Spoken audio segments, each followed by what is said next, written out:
Sebelum lanjut, jangan lupa untuk subscribe channel ini. Terima kasih. Ini tidak mewakili siapa-siapa. Saya datang mewakili siapapun yang punya cita-cita supaya tata kelola musik Indonesia ini ada dalam form yang terbaik gitu. Jadi tepuk tangan dulu dong. Jadi gini, karena hari ini penting, makanya saya datang tadi sebelum sini saya berdoa, teman-teman. Saya berdoa minta wisdom.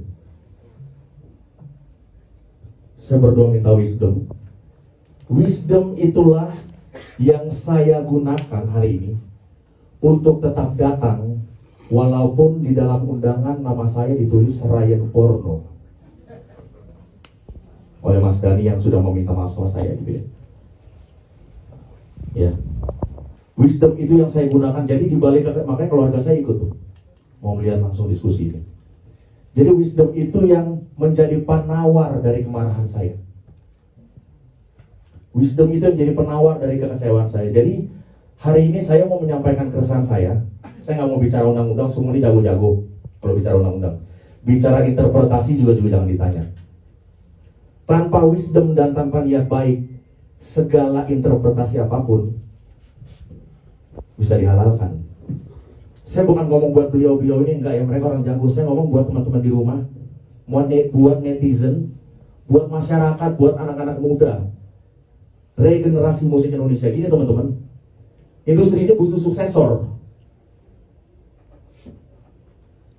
Umur saya 43 tahun, jauh sama umur beliau-beliau. Beliau-beliau sudah melewati, sudah sampai di fase puncak dari karirnya masing-masing.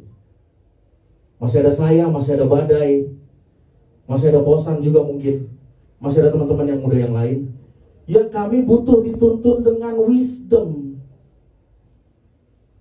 Mas Dani, saya ingat Mas Dani bilang, penyanyi yang nggak mau bayar royalti ke pencipta lagu itu adalah manusia pintar tapi nggak punya wisdom. Sorry to say Mas, saya harus bilang, mode wisdom yang benar bukan itu. Mode wisdom yang benar ketika kita bisa minta duit sama dia sebenarnya karena celah interpretasi undang-undang, tapi gue gak mau minta karena dia teman gue. Gue mau berjuang untuk industri yang lebih besar dari hari ini. Gue mau berjuang bukan cuma buat pencipta lagu, tapi buat seluruh ekosistem musik secara holistik. Makanya kalau teman-teman perhatikan sosial media saya, yang saya serang bukan aksi Mas. Yang saya kritisi adalah Mas Dani. Mas Dani ini idola gua, bos. Idola semua anak muda Indonesia.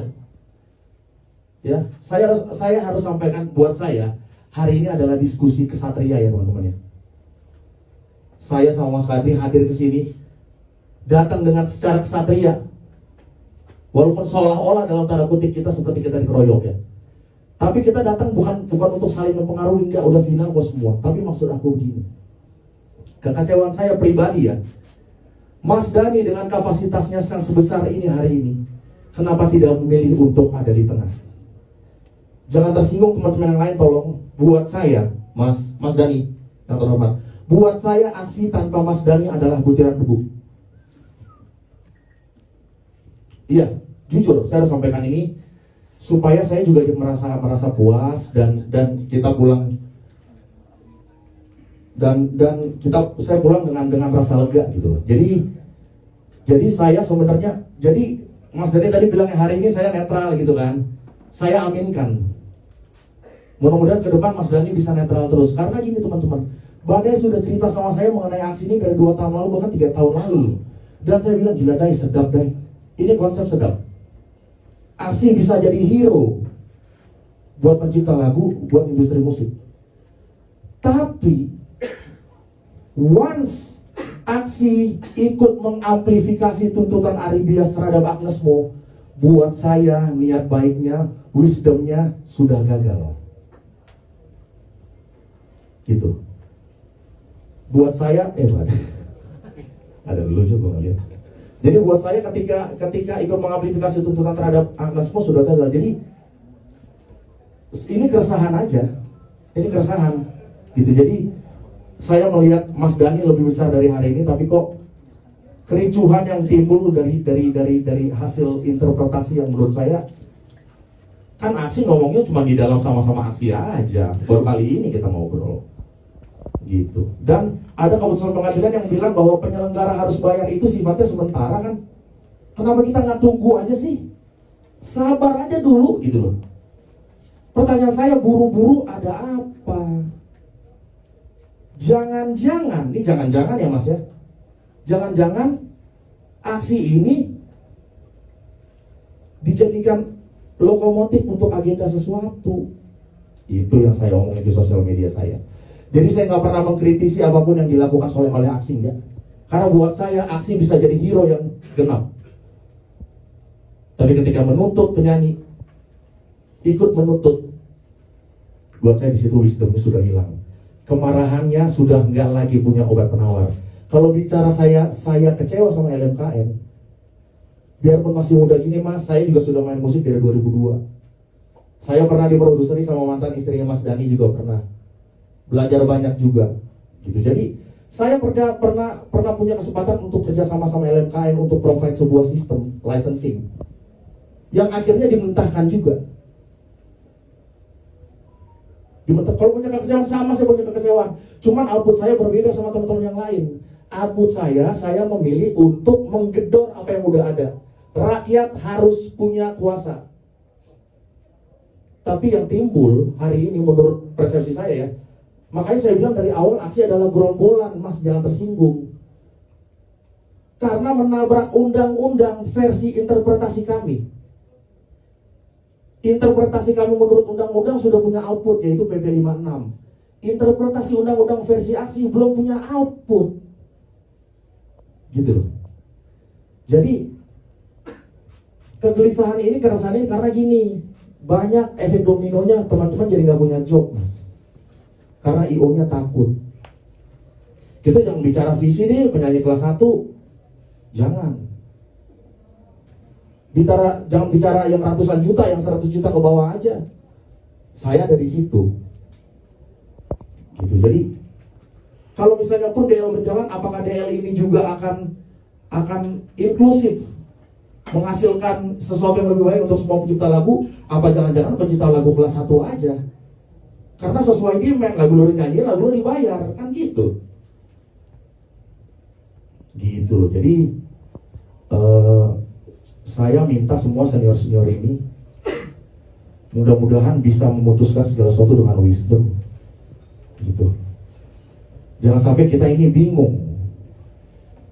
Kita ini bingung, semua teman gara-gara konflik Badai sama Chris Patti, gara-gara konflik Badai sama gara-gara konflik Teh Rika sama The Group.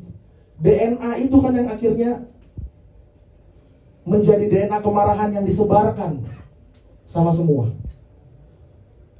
Pertanyaan saya aja, Padi kalau manggung bayar ke Mas Bio apa enggak? Dewa kalau manggung bayar ke Mas Dani apa enggak? Pasti enggak, karena temen.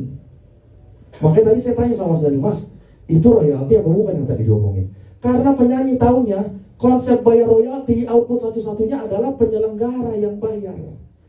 Di luar itu namanya berbagi berkat. Dan kalau penyanyi nggak mau bagi berkat, tidak melanggar undang-undang, bukan kejahatan. Ya paling cuma dibilang pelit loh, nggak tahu diri loh, tapi nggak melanggar hukum. Kita tunggu sampai semuanya genap, supaya ketika lo tidak melakukan direct licensing, lo melanggar hukum. Itu maksud saya, Mas. Terburu-buru ada apa? Gitu loh. Mau ngapain terburu-buru? Mau membuktikan sesuatu bahwa lokomotif ini adalah lokomotif terkuat. Mau membuktikan sesuatu bahwa gue kuat nih. Hah? Gitu loh. Aku melihat kesannya gitu, Mas. Gue sama Dani, hari ini gue dari pemerintahan. Kalau gue bergerak, ini harus jadi. Ini bukan wisdom. Gitu loh. Efek dominonya sangat besar. Sangat banyak. Dan saya yakin ketika saya bicara wisdom, sorry mohon maaf ya, ini pasti nggak usah dibantah teman-teman. Karena senior-senior ini buat saya tidak jadi contoh. Bagi saya, pencipta lagu itu menempati kasta tertinggi dari proses lahirnya sebuah lagu. Tapi hari ini, karena kegagalan sistem, karena kemarahan terhadap sistem, karena kekecewaan terhadap sistem, Pencipta lagu harus turun dari kasta yang tertinggi itu untuk menjadi pengemis, teman-teman. Gue pencipta lagu. Gue sahabat Badai. Satu-satunya musisi di sini yang berdarah NTT Ambon cuma gue sama Badai. Tapi hari ini kita berseberangan. Sedih apa enggak? Lihat efek sosialnya dong. Jangan elit bermain di atas Clash of Clans kan jadinya, Mas. Jangan pencipta-pencipta lagu kelas 2, kelas 3 yang di bawah itu dijadikan lokomotif, diajak-ajakin seolah-olah ini untuk kemaslahatan seluruh pencipta lagu. Saya nggak percaya itu. Ini untuk kemaslahatan elit pencipta lagu Indonesia. Yang di dalam situ ada Mas Dani, Mas Piu, Mas Arebias, Badai, Doi Badaholo. Saya nggak pernah bicara kok di sosial media sebelum ada tuntutan terhadap Akar Sembung. Nggak ada. Kok rela kita ini dirusak hanya karena lapar?